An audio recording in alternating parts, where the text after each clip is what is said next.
Hello, friends.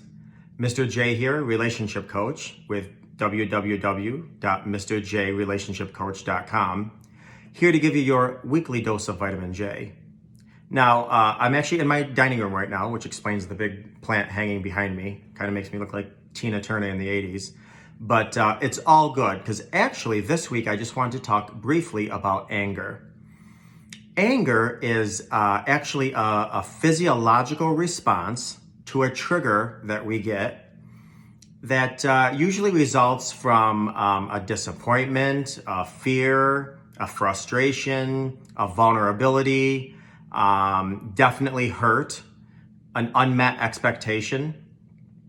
And studies show that from the time we're triggered to the point where we feel actually anger is about a 1/20th of a second. So when we get triggered, we either have to quickly make that quick decision if it's going to settle within us and we get angry, or we're going to actually let it go. Anger, as I'm sure you very well know, is like lava.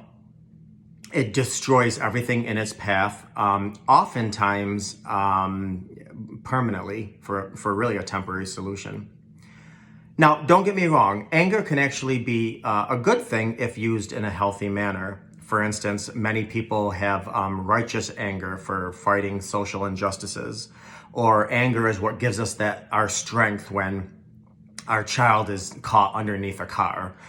So they're going to lift that car up. I mean, anger, if used properly and temporarily, could actually be a good thing. But it starts in the amygdala, not to get all scientific and such.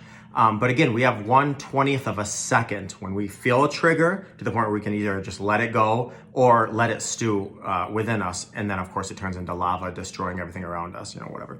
So 3 quick ways to immediately calm down. Number 1, it's called diaphragmatic breathing. And it's breathing in for 10 seconds. So it's,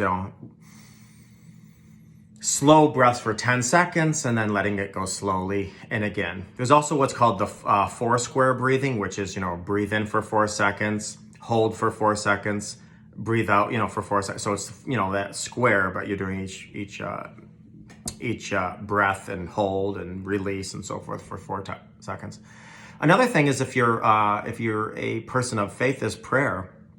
Prayer immediately relaxes us. We tap into our faith. It helps tremendously, physiologically, physically, in all areas. So definitely tapping into your prayer. And I'm talking immediately when we're triggered.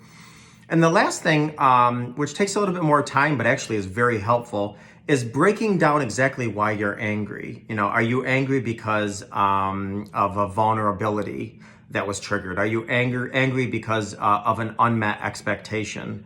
Are you angry? Did pride kick in when somebody cut you off on the highway? Can you tell yourself, oh, I'm not going to let this person get away with this? Or can you break it down and rationalize and say, maybe this person just got a call that one of their loved ones is in the ER. So again, understanding why we get angry and of course immediately trying to release it will prevent that lava from happening. So until next week, I'm Mr. J, relationship coach, and that is your weekly dose of vitamin J.